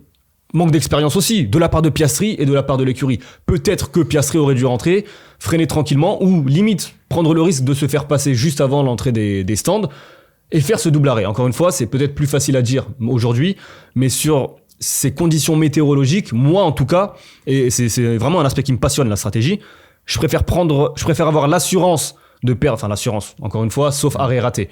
Je préfère avoir, mais McLaren nous a pas habitués à ça. Je préfère avoir l'assurance de perdre 4 secondes que ne pas savoir combien de temps tu vas perdre. Ça peut être 2 secondes mais tu te dis que t'es potentiellement plus proche de perdre 20 secondes que 2 secondes. Et ça peut être la course aussi, les gars, parce que à voir ce qu'a dit Oscar Piastri justement sur la fin de son tour, il dit que c'était très compliqué. On se rappelle qu'un certain Lewis Hamilton a raté son premier titre sur ce genre de choses, par exemple. Il aurait pu se mettre dehors, Oscar Piastri, en voyant ce qu'il nous dit justement. Et puis après, Norris, une petite déclat, et je vous laisse réagir après. Lando Norris, très déçu, très dur avec lui-même et avec son écurie aussi. Regardez ce qu'il disait justement à l'arrivée de cette course. Je suis plutôt déçu, je n'ai pas fait un bon travail avec mes décisions, avec les moments où l'on est rentré. C'est juste, je ne sais pas quoi dire. Il y a plein de très bonnes choses, beaucoup de choses sont en place, mais on n'exécute pas comme on devrait et on n'est pas au niveau des autres actuellement, donc on doit travailler là-dessus. C'est toujours décevant quand vous jetez une victoire à la poubelle. Aujourd'hui, il y avait 2 décisions à bien prendre et je ne l'ai pas fait. Nous avons toujours été mauvais sur les pneus soft. Mercedes a toujours été très bonne, donc je n'avais presque aucune chance de les battre en faisant ce choix-là. Alors pourquoi tu les mets ? Et encore une fois, c'est la conversation qu'il y a en cool room entre Verstappen, Hamilton et Norris. T'as 10 titres de champion du monde d'un côté qui regarde le mec qui a une victoire et qui lui disent qu'est-ce que tu fous avec tes softs là ? T'avais pas des médiums, toi ? Je me suis focalisé sur la On aurait aimé avoir des médiums, nous. Je me suis focalisé sur la réaction d'Hamilton, mais regardez, Max, je pense que la réaction de Max elle est encore plus frappante. Ouais. C'est-à-dire que Max, je pense qu'il est pas au courant et quand Hamilton lui pose la question, il tourne la tête, il le regarde, mais genre, t'es qui toi ? Qu'est-ce que. Mais ok. Après, il a pas voulu parler parce que je pense que maintenant ils savent qu'avec la cool room, etc. Mais même Norris à ce moment-là, il a rien à répondre. Enfin, je sais pas ce qu'on a fait. On a fait de la merde, c'est tout. Mais en fait, moi, ce que je ne comprends pas dans cette situation, et moi, je ne blâmerai pas Norris, c'est que l'évolution de la piste, savoir quand s'arrêter selon la pluie, c'est le pilote qui doit la prendre. Par contre, quand la piste est en train de sécher et qu'il reste une dizaine, 14-15 tours, là, c'est l'écurie qui doit dire on va chausser les médiums, on a gardé ce train et on va aller au bout parce que c'est le pneu, parce que on était dans l'échange, encore une fois, je souligne très souvent l'aspect proactif des pilotes, les Russell, Norris très récemment, et c'est quelque chose Sainz, c'est quelque chose que j'aime beaucoup. Mais il y a des situations bien particulières et bien précises où je ne suis pas sûr que le pilote soit le plus à même, tu peux lui donner son avis, mais je suis pas sûr que ce soit le plus à même à prendre cette responsabilité et prendre la décision. La question qu'on pose à Norris, c'est pas tu préfères quoi entre tendre, médium et dur, je ne sais pas s'il lui restait des durs, c'est tu préfères couvrir Hamilton qui est en tendre ou Verstappen qui est en dur, ça n'a rien à voir. Complètement. Lui se bat pour la victoire. Et le plus grand danger pour la victoire, c'est Hamilton. Donc évidemment que dans l'esprit du pilote, le pilote va répondre assez naturellement, je préfère couvrir Hamilton que couvrir Verstappen. C'est comme si en 2010, on demandait à Alonso, tu préfères couvrir Mark Webber qui est ton principal concurrent pour le titre ou Sébastien Vettel qui n'a jamais gagné une course cette saison et qui est pas ton principal concurrent aujourd'hui pour le titre. S'il avait répondu Vettel et que Webber est champion du monde, on se dit mais pourquoi il a fait ça. Non, l'objectif à ce moment-là, c'est de couvrir le pilote le plus dangereux. Mais est-ce que là où Mercedes n'avait pas le choix, en plus on le dit à la radio à Norris, t'es idéalement placé parce que Verstappen et Hamilton n'ont pas de pneus médium. Donc ils savent qu'ils ont la meilleure gomme possible pour conclure la course. Pourquoi vas-tu demander à ton pilote s'il faut couvrir l'un ou l'autre? Tu lui donnes l'information, Hamilton étant tendre, et Verstappen en dur, nous on va chausser des médiums parce qu'on estime que c'est le pneumatique. Et puis basta. Mais je sais que Brice, là je le vois ruminer, j'ai l'impression qu'il est pas d'accord avec mon propos. Bah non, mais c'est le pilote qui sait aussi. Enfin, là en fait, t'es sur un aspect stratégique qui omet complètement le fait qu'il faut que le pilote se sente bien avec le pneumatique. Et à chaque fois on demande, généralement, quand on a le choix, souvent sur un deuxième arrêt, tu veux chausser quoi? Circonstances habituelles. Non, mais là, circonstances habituelles, parce que la piste était sèche. Là, elle séchait. Non, mais là, c'est pas habituel, c'est ce que je te dis. Non, mais justement, en fait, il faut se dire que on lui dit. Moi, dans ce que dit McLaren à Norris, je constate une chose, c'est qu'on lui dit que nous, on a l'avantage d'avoir des médiums, ce qui n'est pas le cas des autres. On lui laisse le choix derrière. Le médium est le composé sur lequel ils ont performé là en début de course, où ils avaient les rythmes, où c'était un problème de track position, sur lequel, en piste séchante, ils arrivaient à faire fonctionner la voiture. J'ai pas écouté la radio savoir si c'est Norris qui derrière dit « je veux des softs » ou pas. Alors, je peux répondre à ta question. On lui pose la question, lui, et au début, il dit « on couvre Hamilton », et après, il te dit « tendre ou médium, ça m'importe pas ». Mais là, pour le coup, moi, je trouve qu'il y a une... En fait, comme disait Manu, ils ont pas encore l'étoffe. Mais que ce soit Norris ou que ce soit le Pitbull. Parce que ça, c'est des questions où visiblement, chez Mercedes et chez Red Bull, on aurait eu la réponse dans le combo pilote-Pitbull instantanément. Mais est-ce que je suis même pas sûr qu'on aurait posé la question au pilote. Est-ce que tu Ouais, préfères non, couvrir l'un ou l'autre? Est-ce que la décision, en fait, elle serait venue naturellement? En fait, je me mets à la place d'un pilote. T'es en plein effort, etc. Bon, Complètement. Avec une course où il y a eu beaucoup de choses. Et c'est pas une course tranquille. Ouais, complètement. Moi, on me pose la question. Je me bats pour la victoire. On me pose la question. Tu préfères couvrir celui qui est juste derrière toi ou celui qui est un peu plus loin? Ouais, mais Hamza, Naturellement. avec l'histoire, tu sais que ça a jamais, ce genre de choses, en fait, a souvent amené à des déconfitures, hein. Parce que si le mec fait, enfin, moi, je suis pas de ceux qui aiment voir des stratégies calquées sur les autres. Parce qu'au final, Mais c'est ce que demande McLaren. C'est ce que je te dis. C'est ce que demande McLaren. à oui, son bien pilote. sûr. Mais du coup, en fait, Alors que si tu restes focalisé si sur tu ta trouves stratégie, ça logique de la part de Norris, pour moi, c'est petit bras. Dans le sens où moi, si Norris il confirme, enfin en fait tu vois, tu prends l'exemple d'Alonso vis-à-vis de Weber, mais au final il le perd son titre, c'est Vettel qui le prend. Ouais, mais il le perd On prend l'exemple Ricardo-Vettel en 2016 en Espagne, où c'est les deux concrètement qui doivent se battre pour la victoire et au final ils s'engrainent tous les deux vers une défaite, ce qui fait que les numéros 2, Verstappen et Raikkonen, se mettent à aller jouer la victoire. Si tu te calques sur quelqu'un qui fait le mauvais choix, tu ne fais pas de bon choix. Si tu te calques sur quelqu'un qui fait un bon choix et qui est devant toi, tu ne vas pas faire de différence. Hamilton n'a Donc, pas fait le bon choix. Il l'a fait par défaut. oui, mais du coup, Norris avait la possibilité de ne justement- pas faire ce choix par défaut. justement, ce que je te dis, c'est qu'au final, Norris, McLaren. sachant qu'il a, enfin, on aurait dû dire, je trouve, à Norris, Hamilton va prendre des softs. Nous, on pense pas que c'est le bon truc. Est-ce que tu veux qu'on le couvre ou est-ce que tu veux qu'on fasse notre stratégie qui aurait été de prendre les médiums? Je suis d'accord. Mais dans cette situation-là, Mais le en fait, pilote peut ça veut réfléchir dire, autrement. mais ça veut dire qu'il faut l'accompagner. Attends, ça veut dire qu'il faut beaucoup Mais l'accompagner. Norris quand aujourd'hui, même, ça là. reste un jeune pilote. C'est un pilote Ah, on qui peut plus commence trop à avoir... dire ça. Non. Mais par rapport à Hamilton, par rapport à Verstappen, Norris, ça reste un jeune pilote qui a plus de 100 courses, qui a de l'expérience. Encore une fois, C'est sa 6e saison, hein. Je suis d'accord avec toi. Oui, mais c'est la première fois qu'il joue des victoires et des titres à la régulière. Oui, bah ça fait, bah oui, mais à ce moment-là, ça fait 5 courses, 4 ou 5, je sais plus, que la victoire lui échappe. Situation Sur des erreurs inversée. comme ça. Je me mets à défendre Lando Norris, c'est fou. Non, moi, c'est pas que je le défends, c'est que je trouve ça un peu gros de tout mettre sur l'écurie. Là, sur ce truc-là.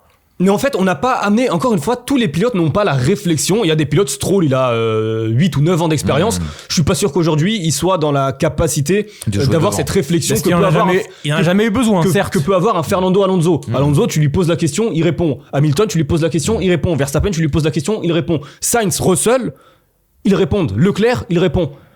Norris, ça fait partie. On n'est pas là à juger. T'as pas à juger. On n'est pas là à dire c'est bien, c'est pas bien. Je suis en train de te dire si, que peut-être aujourd'hui, je suis en train de te de la dire. tirade d'un pilote. Ça fait partie mais ça fait partie aussi de la marge de progression. Peut-être qu'un jour il sera ce pilote, peut-être il ne deviendra jamais ce pilote. Mais aujourd'hui, Norris manifestement n'est pas capable. Donc tu dois l'accompagner. Et l'accompagner, c'est exactement la question que t'as posée.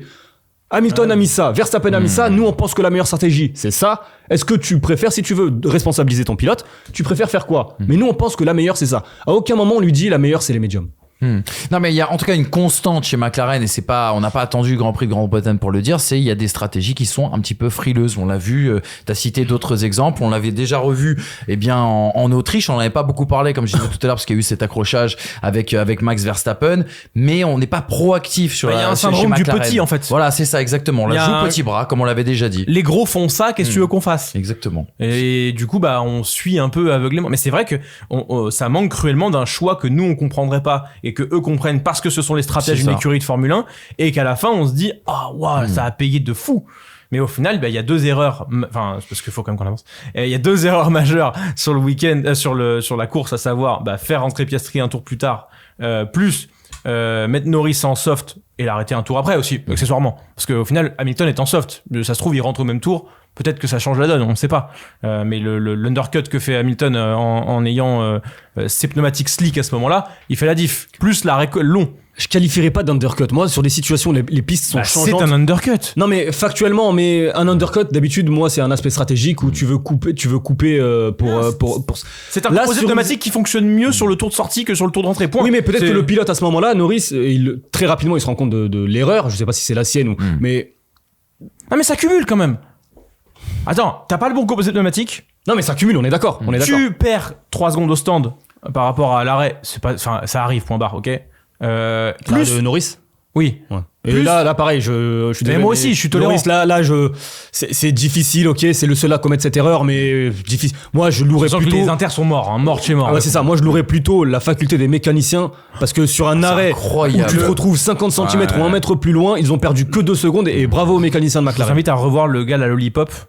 Comment il fait déjà pour pas tomber Ouais, Mais, Faut pas non, mais, tomber, mais ouais, en c'est fait, clair. j'ai re-regardé, parce que oui, je regarde ce détail-là. Et au moment Profite, où hein, il tu voit, pourras bientôt plus. Hein. au moment où il voit que Norris arrive un peu trop vite, tu vois Si. qu'il a un recul. Hmm. Il a un Il recul le Il sent, saute quoi. un peu. léger. En fait, il a un recul et il fait comme ça. En fait, il se Et il prépare. la remet. Il se Et en prépare, fait, il se dit c'est il ne- possible. Il ne saute même pas. C'est-à-dire qu'en fait, il a même pas le côté Serein, je le pourrais mec. être blessé. Alors qu'il y en a qui ont fait des bonds de kangourou Ce qui est normal. en faisant ça. Mais bien sûr. Mais Bien franchement, là-dessus, chapeau. Mais en Parce que là, attendant, ils perdent 2 secondes. Normalement, tu peux perdre 5 secondes et perdre le ils en podium. perdent 2 ou 3. 2 secondes au final. Ouais. L'arrêt, je crois, il a 4-8. Mais au final, bon, tu cumules ce combo pneumatique qui va pas, les 2 secondes que tu perds là, parce qu'elles existent, on va pas non plus. Ouais, mais pour moi, c'est pas ça qui coûte la victoire. Parce qu'il y en a qui. Non, disent mais c'est elles ça qui coûte la existent. victoire. Non, elles existent. Et Mais Norris, il est et il en plus perd lent. combien sur un tour en intermort Sur le top 4, voire le top 5 avec Sainz, Norris est le plus lent sur la fin de course. À partir du moment où il chausse les Les pneumatiques tendres. En même temps, Donc, ça même McLaren premier- fonctionne mieux avec les pneus durs, hein, on sait, hein. Même premier, alors encore une fois, quand t'es devant, là, sur une situation bien particulière, changement de. Je pense vraiment qu'Hamilton aurait pu passer Norris de la même manière que Max a pu le faire. Et si Piastri était plus proche, Piastri aurait pu le faire parce que Piastri est aussi le plus rapide. Enfin, Piastri est le plus rapide en fin de course des 5 meilleurs, enfin du top 5. Exactement. On n'aura même pas eu le temps, les gars, de parler des trains qui arrivent à l'heure, parce qu'il y a un train qui arrive à l'heure. Hier, celui de Max Verstappen, je mets juste la petite citation très rapidement. Et pardon, Vas-y. McLaren, parce qu'on a parlé de Mercedes, McLaren, à cause de tous ces mauvais choix, le cumul des mauvais choix, a potentiellement laissé passer un doublé aussi. Hein. Oui, tout à fait. Bah oui. Et On l'a pas signalé, ça, mais très c'est un clairement. doublé qui Et vole en qui, éclat. au classement des Mais constructeurs. la victoire, c'est la 4e fois qu'il la écoute, laisse passer quand même là. Ah, ça fait beaucoup. Ça fait beaucoup. Parlons du train quand même qui arrive à l'heure, les gars. Je sais que vous voulez parler des choses qui vont pas. Parlons des choses qui vont bien. Max Verstappen, regardez ce qu'il disait à la F1 TV après la course. Nous n'avions pas le rythme aujourd'hui. J'ai perdu du temps quand ça comptait. Au début, ça ne semblait pas bon à un moment. Je pensais terminer 5e ou 6e, mais on a pris les bonnes décisions pour passer aux intermédiaires puis revenir au slick. À chaque fois, c'était au bon tour et la décision de l'équipe de passer les pneus durs au lieu d'étendre à la fin m'a aidé à terminer 2e. Ça aurait pu être pire, mais on a pris les bonnes décisions. On termine 2e, donc je suis content. Moi, franchement, les gars, juste très rapidement, parce qu'on malheureusement on manque de temps, je l'ai pas vu venir. Le call et le pari des pneus durs en fin de course, je ne l'ai absolument pas vu venir. On rappelle qu'au moment où ils prennent la décision, il y a 21 degrés de température de piste et ça passe à 25 au moment où ils chaussent les gommes. Moi, je sais pas si je l'ai déjà vu ça. Mettre des durs pour attaquer. Encore Tu une fois, on sais, n'a pas le choix. oui. C'est dur ou tendre. Ouais, Donc il y en a qui ont pris le pari. Ah, mais tendre, le lui, call, il prend le pari dur. le call, il est bon. hein, Mais c'est vrai que oui, quand je vois ce choix, je me pose quand même la question, mais qu'est-ce parce qu'il qu'au faut final, il est le plus rapide en Incroyable. piste sur la fin. C'est-à-dire que. derrière Piastri. Non, il y a Piastri, oui, c'est vrai. Mais avec ce qu'ils ont, c'est quand même largement optimisé. Parce que ce qu'ils ont ne les met pas en position de force. Et pour autant, c'est tour qualif sur tour qualif. Derrière, En fait, c'est une Enfin, philosophie différente parce qu'Hamilton tu était adaptes tout. Hamilton était dans la gestion en fin de course. Verstappen, comme tu dis, était en tour qualif. Lui pouvait aller sur 110% de sa voiture, de sa piste, et ça a payé pour la 2e place. Et honnêtement, enfin, quand tu prends un peu de recul, tu fais le bilan de Silverstone. Max Verstappen n'avait pas la meilleure voiture et de loin, et c'est celui qui 18 au points. championnat fait la meilleure opération Oui. parce qu'il prend des points aux principaux concurrents, Leclerc et Norris. Alors que Red Bull semble s'être raté sur la mise à jour. On attendra le prochain Grand c'est ce Prix qu'ils pour être disent, sûr. c'est mais ce qu'ils disent, mais la grande update amenée à Silverstone, dont on attendait beaucoup, là pour le moment ça tire la gueule chez Red Bull sur l'update. Tu vas me dire, une autre écurie qui tire la gueule sur ces updates, passe décisive. Tout à fait. La transition est toute faite. On va parler de Ferrari, les amis. Ferrari qui a fait un retour en arrière et qui a vu ses rois abdiquer. Carlos et Charles, en tout cas, les 2 pilotes en difficulté. On rappelle, l'information de ce week-end, c'est que Ferrari a abandonné le package agressif d'évolution qu'on avait notamment découvert à Barcelone. Retour sur la voiture, notamment, qui avait débuté la saison et surtout sur la voiture qu'on avait vue du côté d'Imola. Pas le rythme pour se battre avec les meilleurs, malgré ce retour en arrière. Une moyenne quand même de 12 points par course pour Ferrari depuis le Grand Prix du Canada C'est peu, à hein. Montréal, c'est très très peu. Dans le détail, ce week-end a été marqué par les qualifs ratés de Charles Leclerc, qui n'a pas passé Q2. Le pari manqué aussi également en intermédiaire en début de course, tu en as parlé tout à l'heure Hamza. La bonne stratégie à l'inverse pour Sainz, qui finit P5 mais termine à 47 secondes du vainqueur Lewis Hamilton. On rappellera qu'il s'est arrêté une fois de plus à la fin pour essayer de tenter justement le meilleur tour. Et puis on rappellera que pour Charles Leclerc, c'est une 2e arrivée hors du top 10, lui qui a terminé à une modeste 14e place. Les gars, c'est plus qu'inquiétant chez Ferrari. Bah c'est voilà ce qui arrive quand ta marche en avant se met sur pause dans cette saison où la convergence des performances mène à une lutte de rapidité et à une lutte technologique pour rester en haut. C'est Vasseur qui disait ça, qui dit si tu n'évolues pas, tu ne survis pas. C'est ça. C'est-à-dire que si tu évolues, ça veut pas dire que tu vas gagner. Si tu évolues, ça veut dire que tu vas rester dans un match en haut, mais si tu n'évolues pas, tu survis pas. En l'occurrence, la descente aux enfers de Ferrari n'est pas due au fait qu'ils sont d'un coup devenus mauvais, c'est juste dû au fait que le travail qui a été mis en place par Ferrari sur ce batch-là d'évolution ne fonctionne pas et que du coup, en fait, ça c'est 2 mois de perdu. Et 2 mois de perdu, bah, ça veut dire que ton batch d'évolution va devoir attraper 4 mois. C'est terrible. Et du coup, peut-être qu'on a un peu trop précipité l'avenue des évolutions qui devait être là à Silverstone, on les a amenés à Barcelone.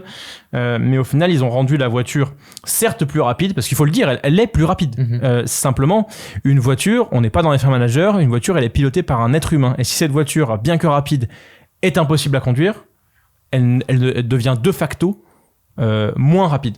Dans les virages, bah de toute façon, Copse, Magotts, Beckett, Chapelle, Leclerc, en séance d'essai et en qualification, il est en perdition parce qu'il y a un rebond fou sur la Ferrari que du coup bah c'est impossible de passer vite. Avec le package amené à Barcelone, Leclerc doit lâcher dans ses enchaînements alors que Sainz ne lâche pas. Du coup ils sont revenus à l'aspect d'Imola, mais en revenant à l'aspect d'Imola, au final tu avoues que tu as 2 mois de retard. Exactement. Donc l'aspect d'Imola par rapport à ce qu'a ramené Mercedes, notamment avec cet aileron avant du côté de Monaco, si je dis pas de bêtises. Ouais, McLaren, ce qu'ils ont ramené du côté de Miami, et Red Bull qui a réussi à se maintenir avec les specs amenés, je crois, à Barcelone ou à Imola, je sais plus. Bref. En gros, là, bah ça y est, pouf, toi, tu rentres dans le rang. Tu rentres dans le rang sale, hein, parce qu'au final, tu te retrouves avec un Sainz qui donne tout ce qu'il peut et qui doit se contenter d'une 6e place, 5e place. Et encore, c'est parce que c'est l'abandon de Russell. Tout à fait. Si t'as pas ça, c'est 6. Bah c'est 6. Piastri est derrière lui, non? Non, devant. C'est Hülkenberg. Et t'as Leclerc qui, à partir du moment où tu rates un pari, c'est terminé. Parce qu'en plus de ça, avec l'avantage de la position de piste, derrière, si tu rates un pari, pas parce que t'as une Ferrari que tu vas remonter. Hein. Voilà, la preuve en est avec Sergio Pérez qui ne remonte à rien du tout depuis 5-6 courses. Mais tout ça pour dire que là aujourd'hui, Ferrari paye un raté. Et qu'un raté, avec la convergence des performances, on se rend pas compte vraiment de à quel point les écuries sont proches. Mais un raté sur une évolution, bah, tu descends 4e force pendant 2 mois. Mais du coup, bah voilà, la voiture ne sera pas rapide. Leclerc gueule. Sainz ne gueule pas, mais Leclerc il gueule parce qu'au final, ils se sont vus très beaux depuis à Monaco. Trop beaux peut-être. Je sais pas, mais ils se sont vus beaux, mais en attendant, la concurrence était si proche derrière que tu ne peux plus te voir beau aujourd'hui en Formule 1. C'est tous les jours, t'en prends une. Génial, t'as pris une victoire, c'est super, tu la gardes. Mais alors par contre, pour aller refaire le back-to-back, pour aller chercher quelque chose derrière, va falloir encore lutter parce que tu n'as plus aucune assise sur le sport. Et Max Verstappen l'a bien montré. Écoutons Carlos Sainz, je donne la parole tout de suite, ça pourra peut-être te permettre de donner des billes, Hamza. Carlos Sainz qui après la course disait honnêtement on n'était pas si proche de McLaren, ils étaient plus rapides, on a réussi à être dans la lutte grâce à de bonnes décisions et en ayant les bons pneus au bon moment à chaque fois. On a au moins réussi cela, mais que ce soit très mouillé ou très sec, on n'avait aucune chance de lutter contre eux. Oui, définitivement, ce serait mentir de dire qu'on est dans une bonne période, c'est difficile depuis un moment. Carlos Sainz qui rajoute le fait que nous ayons encore la spécification d'Imola montre qu'en F1, si vous faites du surplace, Red Bull, Mercedes et McLaren vous dépassent. Nous devons comprendre cela et nous avons besoin de temps pour savoir où l'on s'est trompé et pour trouver de la performance sur la voiture après en avoir perdu durant les 2 dernières courses. On a du travail à faire. L'intersaison va être la bienvenue, Hamza. Enfin, la coupure, la trêve hivernale, estivale, va être la bienvenue. Pas sûr, hein, tu peux pas travailler. Ouais, enfin bon. Ouais. Pas naïf non plus. Non, c'est 2 semaines, je crois, 10 jours, 2 semaines, la trève. Non, mais la vraie trêve. Pardon. Oui, la trêve estivale. Ouais, trêve oui, estivale. non, mais où les usines sont. Non, mais les usines sont fermées. Sont gelées sur. 3 semaines, non? Moi, je sais plus. Ouais. De toute façon, Brice a quasiment tout dit sur l'aspect justement développement. C'est forcément un mauvais signal quand tu reviens en arrière et tu reviens à la spécification d'Imola. Maintenant, ils ont le mérite de le faire. Chez As, non? Non, mais ils ont le mérite de le faire. Ouais, bien sûr. Et de pas s'empêtrer. Aston Martin, la saison dernière, Mercedes, ça a été compliqué. 2022. Mercedes, ces dernières années, ça a été compliqué. Eux, ils ont rapidement compris qu'il y a un truc qui n'allait pas. On revient à la base, une base qui semblait fonctionner, ou en tout cas qui fonctionnait beaucoup mieux. Maintenant, est-ce que cette base sera suffisante pour concurrencer les évolutions actuelles de McLaren, Red Bull, Mercedes ? Manifestement pas. Surtout que Mercedes en plus va accélérer va amener des améliorations en Hongrie. Ils ont dit pour toutes les courses. C'est ça, donc ça va avancer. Après, encore une fois, On peut se tromper aussi, voilà, voilà. on sait pas. Mais c'est aussi un signal, et Vasseur le disait, aujourd'hui, c'est le rythme des évolutions peut bouleverser la hiérarchie sur une ou deux courses. Donc, à voir ce que fera Ferrari. Maintenant, Ouais, tu vas-y, veux dire quelque fini, chose, non, fini. Non, parce que je vais basculer justement sur l'aspect stratégique, donc peut-être que... Non, c'était... Bah, j'ai oublié, vas-y. Je te prends après. Sur l'aspect stratégique, Leclerc était loin, ils ont tenté. Encore une fois, je suis le premier à louer quand ça marche, ça n'a pas marché, tant pis.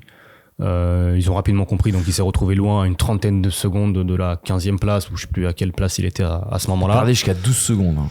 Ouais, non, mais c'était affolant. Voilà. Ouais, Après, est-ce que tu prends le risque Ocon, c'est ce qu'a fait Ocon. Ouais. Tu rentres au même tour que Leclerc, tu vois que ça marche pas, tu t'arrêtes 2 tours plus tard pour rechausser des médiums Ouais, Ocon, et c'est- t'arrêter 5 tours plus tard. Bon, ouais. Quelle est la meilleure Tu perds décision? 3 arrêts, hein. C'est ça, mais quelle est la meilleure décision à ce moment-là? Honnêtement, je sais pas. Ils ont tenté, ils ont perdu, ils n'avaient pas la monoplace avec Leclerc. Et puis Sainz, ils ont le mérite d'avoir pris ce petit point supplémentaire. C'est le mieux qu'ils pouvaient faire au vu des circonstances de course. Bon, bah, week-end compliqué, quoi. Les conditions changeantes, c'est la lumière bleue sur l'état mental d'un pilote vis-à-vis de la confiance qu'il a sur sa monoplace. C'est le révélateur. Et en l'occurrence, quand tu vois le temps perdu par Charles Leclerc sur Carlos Sainz à l'instant où on est encore sur les médiums de début de course, mais on passe pas encore les inters, c'est dramatique. Après, il est dans le trafic. Mais il perd 2 secondes au tour. Il n'y a pas de problème de trafic quand t'es 6ème à ce moment-là. Et il est derrière Carlos Sainz. Il y a du retardataire peut-être. Ah oui, pardon, j'ai Oui. pas compris. Ok. Début de course. Il perd 2 secondes au tour. 2 secondes au tour. Ça démontre. Et à l'inverse, Lando Norris le prouve de l'autre côté. Lewis Hamilton le prouve de l'autre côté. C'est que la monoplace n'est pas simple à conduire déjà sur le sec. Et à partir du moment où en fait, tu ne fais pas fusion et corps avec ta monoplace, ils le disent, hein, elle est plus rapide, mais on n'arrive pas. Elle chasse, elle est vicieuse, l'arrière peut se dérober à tout moment. Quand t'as les conditions plus carrées avec Charles Leclerc, il roule 2 secondes moins vite que Carlos Sainz parce qu'il ne la sent pas. C'est pas un problème de talent, c'est un problème de la monoplace, elle est pas aussi saine que ce qu'elle l'était avant ses évolutions de Barcelone. Et à l'inverse, Norris te montre que il peut freiner sur des zones où tout le monde se dit mais comment il fait pour freiner là? Parce qu'en fait, il sait qu'elle va réagir de telle ou telle manière. Au même titre que Hamilton, quand il va chasser Russell, il freine sur des zones où je me dis mais attends, mais c'est pas sec là. Il l'aurait pas fait il y a un an ou deux. Et l'arrière suit, l'avant suit, il n'y a pas de sous-virage, il n'y a pas de sur-virage, peut-être un petit décalage. Bref, ça, c'est une preuve, c'est un révélateur que il est pas à l'aise avec sa monoplace depuis ses évolutions de Barcelone. Les qualifications en sont déjà une, parce que les qualifications, Leclerc c'est quand même un des rois de la qualif, il est nulle part depuis 2 ou 3 GP. Et du coup, les conditions changeantes le prouvent encore. Donc il va falloir maintenant là, effectivement, revenir à Imola, c'est une base déjà.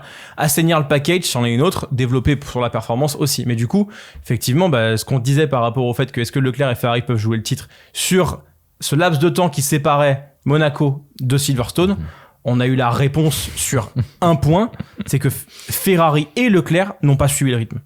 Leclerc a pris moins de points sur le triple header que Nico Hülkenberg. C'était également le cas de Sergio Perez. Ouais, mais ça on en parlera mercredi. On en parlera mercredi. Là on parle de Ferrari. Les gars, on termine. Trêve, fini les coups de gueule. On dit c'est une émission placée sous le signe de l'émotion, de la joie, des satisfecits. Et donc justement, on va terminer avec un 4e enseignement qui sera consacré à 2 coups de cœur. Les sensations Hülkenberg et Albon. On va parler de ces 2 trajectoires parce qu'ils ont été exceptionnels. Commençons par Nico Hülkenberg. Est-ce que on n'a pas eu l'un des meilleurs week-ends d'Hülkenberg justement en Formule 1 du côté de Silverstone, lui qui a connu un mauvais départ rattrapé par une stratégie absolument parfaite, et puis surtout il y a des écuries qui amènent des évolutions qui marchent. Ça a été le cas de Haas qui s'affirme encore un petit peu plus peut-être comme la 5e force du moment. Et puis parlons aussi également d'Alex Albon, l'exploit du samedi pour Alex Albon qui place sa Williams en Q3. Alex Albon s'est fait une énorme frayeur aussi également au départ, qui a été accroché, qui a subi des dégâts, qui a eu aussi également un arrêt un peu raté et qui pourtant a réussi à dépasser Tsunoda en fin de course et prendre 2 points ô combien importants pour Williams. Quelle sensation, Hülkenberg, Albon. C'est vrai qu'il y a eu beaucoup d'émotions avec Lewis Hamilton, mais ces deux garçons-là nous ont enthousiasmés, même si on n'a pas beaucoup vu leur course au final. Mais c'est pas une sensation, Nico Hülkenberg. Il faut juste être. Quand même. Il faut juste être dans le. Non, mais si tu es dans le prisme de c'est un pilote voué à la victoire, mais qui n'a jamais réussi à faire un podium. Non. Tu t'attendais à son retour en Formule 1 qu'il puisse faire ce genre de mais on sait qu'il est capable de ça. Moi, je m'y attendais. Ouais, ok, d'accord. Si on lui donne la voiture, je m'y attendais. Mais on parle d'un pilote qui a été propulsé chez Aston pour remplacer Stroll et Alonso aussi, je crois, ou juste Stroll, je sais plus, sur 2 courses différentes. Il y en a une, il a pas pu démarrer, mais il a été performant en qualif. Deuxième, il fait des points. Enfin, ça, encore une fois, c'est l'image que l'on a de Nico Hülkenberg. Comme tu le dis, il traîne comme un boulet cette statistique de plus grand nombre de GP sans podium. Encore une fois, un jour, si on fait un débat Hülkenberg, il n'a pas eu la monoplace. Donc la 6e place de Hülkenberg, c'est normal pour vous. Avec mais non, c'est pas. C'est normal. À 6e, c'est ça, pas normal. Ça, c'est pas Hülkenberg 6e. Et tu te retrouves dans une situation, je te le rappelle, où t'as. Spoiler, il débute depuis 1 an et demi. Et Leclerc qui rate soit leur qualif, soit leur stratégie, ou les deux. T'as Russell qui abandonne. Ouais. Factuellement. C'est une 9e place. C'est lui qui doit être là aussi. Voilà. Et il se trouve que là où Albon, l'année dernière, a souvent été loué, et à juste titre, parce qu'il était le meilleur des autres et qu'il profitait du potentiel grabuge devant, cette année, c'est Nico Hülkenberg qui se retrouve dans cette position. Et Verstappen-Norris en Autriche, c'est lui qui récupère aussi le grabuge. 2 courses consécutives où il termine à la 6e place. On n'a pas vu ça pour Hülkenberg, je crois, depuis 2019. Il a enchaîné Mexique et États-Unis. Et c'est le meilleur des autres. Tout simplement. Là, à l'heure actuelle, c'est le meilleur des autres. Maintenant, on en a parlé la semaine dernière. Éviter de tomber dans la redite sur le talent du pilote qui est Nico Hülkenberg. Maintenant, il y a un vrai enseignement As. Clairement. Parce que on a souvent, ces dernières années, corrélé les bonnes performances de As aux bonnes performances de Ferrari et les mauvaises performances de As aux mauvaises performances de Ferrari. On rappelle qu'ils récupèrent la boîte de vitesse, le train arrière et le moteur, forcément, le bloc moteur. Eux parviennent à développer la voiture dans la bonne direction. La saison dernière, As a amené sa première évolution, je crois, à Austin.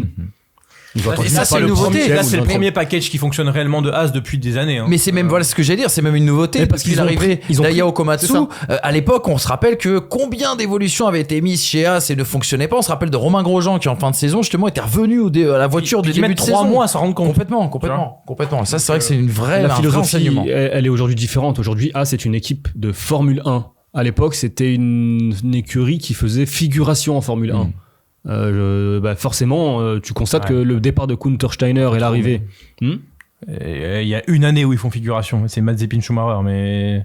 Franchement, même les dernières. Moi, quand on me dit en 2023, ils amènent leur première évolution majeure à Austin qui est le 20e ou 21e ou 18e Grand Prix de la saison, j'appelle ça faire figuration. Mais tu sais, il y avait même. En fait, soit t'avais la bonne voiture au début, tu pouvais performer sur 3 mois. Allez, 6 mois si vraiment les autres peinent à développer. Oui, si la voiture est pourrie soit de base, la voiture elle est mauvaise dès le début et il se retrouve qu'en plus tu avais un line-up Schumacher et Mazepin et tu te retrouves avec une écurie qui du coup fait figuration toute la saison. Pendant très longtemps, ça a été le cas d'Aston Martin.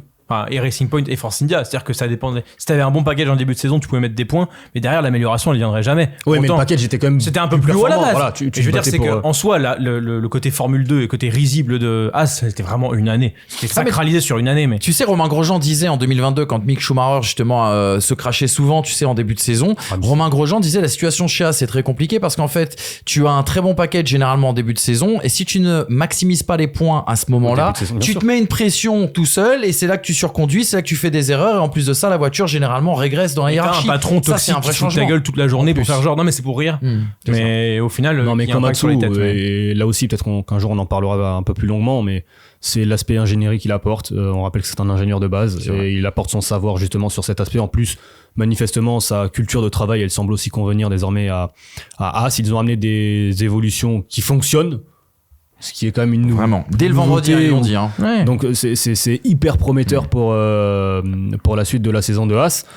Maintenant lutter pour la 6e place, lutter pour la 7e place, lutter pour 5e même après faut qu'ils reviennent quand même, il y a un petit écart mais c'est possible. Et stratégiquement il y a un pari par course, j'ai l'impression. Là tu vois, c'est audacieux. Nico Hülkenberg, il est déjà placé au moment où il fait son arrêt, c'est le premier à mettre les softs Il s'arrête en même temps que Verstappen. Donc tu veux dire les softs sur la fin de course ? Oui. Pardon. C'est le premier à faire l'arrêt. 39e tour, bon Leclerc ça compte pas, Leclerc, ça Joe, compte ouais c'est 30. En tout cas moi la réalisation c'est le premier que je vois à rentrer et je me dis il s'arrête un tour après Piastri et un tour après Verstappen et un tour après Hamilton. Il s'arrête en même temps que Norris. Sur le dernier Hülkenberg ouais 39e tour Nico Hülkenberg. Alors j'ai pas vu la même réal. C'est possible aussi parce que non mais j'ai vraiment quand il s'arrête je me dis non sur les intermédiaires c'est le premier à s'arrêter justement. J'ai pas vérifié, on l'a pas vu mais non. Oui c'est peut-être ça. Bref, c'est proactif quand même. C'est ça, et ça loue en fait aussi la philosophie de base. Je rappelle qu'en pré-saison, lors des tests de pré-saison, Komatsu a pris la décision et une direction. On va se concentrer exclusivement sur le travail, sur les longs relais. Voilà, le rythme en qualification là où bas blessé ne nous importe pas, puisque finalement ce sont les points qui vont faire la différence. Et manifestement, ça paye aujourd'hui. Et As, qui a souvent eu ces problèmes de dégradation, ces problèmes de performance, de gestion en course, se retrouve aujourd'hui comme étant l'une des écuries, encore une fois sur quelques courses, mais on est obligé de le constater, l'une des écuries aujourd'hui les plus performantes et les plus fiables sur la seconde partie, dès que tu sors du top 4. Maintenant, il va falloir aussi concrétiser avec Kevin Magnussen, mais t'es aussi dépendant qui a fait une jolie course mais qui avait l'ancien package. C'est ça. Et t'es aussi dépendant de ce qui se passe devant toi, parce que là, ça fait 2 courses, Hülkenberg termine à la 6e place parce qu'il y a du grabuge devant, et quand tu luttes pour ces places 7e, 6e, voire même 5e au championnat constructeur, et qu'à chaque course, tu peux arracher 1 point ou 2, mais quand tu fais 16 points de course, mais ça peut faire la différence, et ça fait la différence par rapport à Alpine, par exemple. Exactement. Juste un dernier mot, les gars, sur Albon. Parce que là, franchement, celle-ci, moi, je l'ai pas vu venir non plus. Alex Albon qui fait P9, qui se qualifie pour Q3. Williams on en a parlé un petit peu la semaine dernière dans le mag, mais Williams est un petit peu inquiétant en termes de performance ces derniers temps. On a expliqué pourquoi. Là, franchement, cette P9, c'est prodigieux, c'est un bel exploit. On peut le dire, c'est le mot. Oui, c'est un bel exploit, surtout comparé à ce que fait Albon depuis le début de saison, parce que j'ai l'impression qu'il est beaucoup moins en confiance avec cette monoplace-là. Il fait beaucoup plus d'erreurs avec cette monoplace-là qu'avec celle de 2023. J'ai l'impression qu'elle est beaucoup moins stable sur beaucoup de domaines. Et avec le départ qu'il est, avec le chaos dans lequel il est, c'est une performance qui est cruciale pour aller prendre ces points-là, parce qu'au final, le Williams végète en bas du classement. On sait que Sauber en prendra pas ou peu, très peu des points. Donc si Williams veut s'extirper de ça, zéro. Si Williams veut à minima essayer d'aller jouer la lutte avec Alpine, il va falloir prendre ces points-là, justement ces 2 points-là.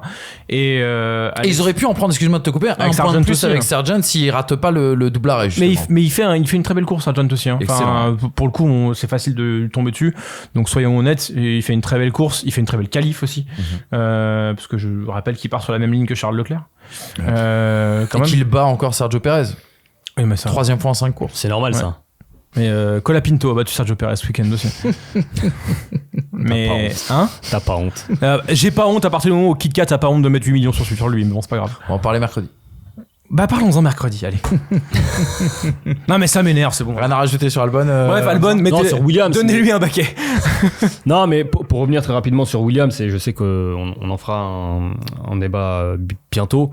Encore une fois, je le redis, ce sera les gros, en gros, mais ils ont changé la conception de travail parce qu'ils se sont rendus compte qu'ils avaient une écurie qui avait 20 ans de retard sur la F1 aujourd'hui, et ils ont pris la décision dès le début de saison, ça a été annoncé par Fry et par Valls, de sacrifier cette année 2024. Donc factuellement, oui, sportivement, ils sont plus en difficulté, mais c'est manifestement un mal pour un bien, puisque c'est l'avenir qui est en jeu de Williams, et de bâtir désormais une écurie qui sera dans le temps du 21e siècle et en 2024 pour la Formule 1. Exactement. Voilà les amis, pour les 4 renseignements, l'émission n'est pas terminée parce qu'on a un petit point classement, pilote, constructeur, regardez plutôt avec des écarts qui se resserrent, ça dépend où est-ce qu'on regarde bien sûr dans le classement. 84 points désormais entre Verstappen et Norris, vous l'avez compris, ça s'accroît un petit peu, ça se resserre par contre entre notamment les pilotes Mercedes et les pilotes Ferrari. Oscar Piastri qui passe devant Sergio Perez, qui, on rappelle, Sergio Perez, s'il n'y avait pas eu l'abandon de George Russell, aurait pu se retrouver justement 7e après cette 12e manche. On est pile à mi-saison, et on remarque aussi que ça se resserre au niveau des écuries. Alors il y a toujours 71 points, il y a maintenant 71 points entre Red Bull et McLaren, il n'y a plus que 7 points d'avance pour Ferrari sur l'écurie Papaye, et 81 points d'écart entre Mercedes et Ferrari. Quand on voit un petit peu les différentes courbes de performance, on se dit que ça devrait se resserrer encore un peu plus dans la deuxième partie. Il y a 8 pilotes à 100 points. Ouais, c'est dingue, hein. À plus de 108. Et regarder dans les autres années, je l'ai pas fait, mais regarder dans les autres années, mais je suis persuadé que c'est pas arrivé depuis très longtemps d'avoir 8 pilotes à 100 points après 12 manches. N'oubliez jamais. 8 Ouais, 8 à plus de 100 points. Pérez, il y est. Oui. Il place ses billes pour mercredi. 16 points, 15 points en 6 courses. Ouais, exactement. C'est-à-dire qu'il est à 100 points depuis la manche 5. C'est ça. Et Ah, ça, 6. on va en parler mercredi. N'oubliez jamais que c'est dans les pistonnés qu'on vous a dit que cette saison 2024, dès le premier Grand Prix, serait sans doute, Quand en tout tout le cas, monde beaucoup vous plus faisait des intéressante. ordonnances de l'Exomil. Exactement. Nous, on était là à vous dire les vraies choses. On sera là mercredi, les amis, pour le Mac des pistonnés. On aura 2 grands sujets, 2 grands topics. On reviendra sur les rumeurs autour de Sergio Pérez. Va-t-il finir la saison avec Red Bull? Et on se plongera aussi également sur un constat. Est-ce que la F2 est toujours une boussole pour le mercato F1? Et pour conclure l'émission, un grand merci.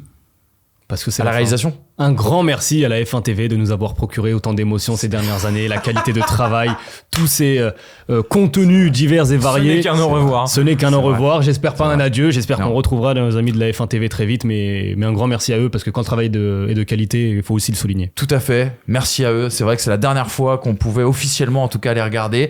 Mais notre ami VPN pourra peut-être nous offrir. D'ailleurs, merci vous êtes nombreux à avoir répondu dans l'émission, de nous donner des petits tips pour continuer à voir la F1 TV. On a même reçu des messages en DM de gens qui habitent autour du monde et qui nous disaient, si vous voulez, les gars, je vous prête mon compte. Voilà, c'est quand même, franchement, on a une La communauté. Familia, les pistonnés. Ah, exactement. Absolument incroyable. Familia Pistonados. C'était une émission placée sous le signe de l'émotion. Vous avez vu qu'il n'y a pas eu d'extrait. Winamax, notre partenaire, bien sûr, parce qu'on vous a tout simplement compilé les meilleurs moments de la course qu'on commentait en direct, bien sûr, avec Lucas par les fins. Je pense que c'était la meilleure manière de se quitter. Passez une agréable journée et on vous attend mercredi. Et n'oubliez jamais que si vous voulez pas nous voir, vous pouvez nous écouter, bien sûr, en podcast sur toutes les plateformes audio. Salut les amis. Dernier tour, Manu. C'est le dernier tour, allez. Et voilà, Allez. le dernier tour de Lewis Hamilton. 2 secondes, 5 dixièmes d'avance pour Lewis Hamilton sur Max Verstappen. Il va peut-être aller la chercher, Lewis Hamilton. Cette 104e victoire Oh, en ça carrière. glisse un petit peu. Pas d'erreur, Lewis, pas d'erreur. Il faut y aller désormais, il est dans le premier secteur. On est à la moitié de ce tour, Manu, c'est la moitié. On y est presque. Je suis sûr que c'est fini, mais on n'y est pas encore. On ne veut pas voir le chat parce qu'on est en retard.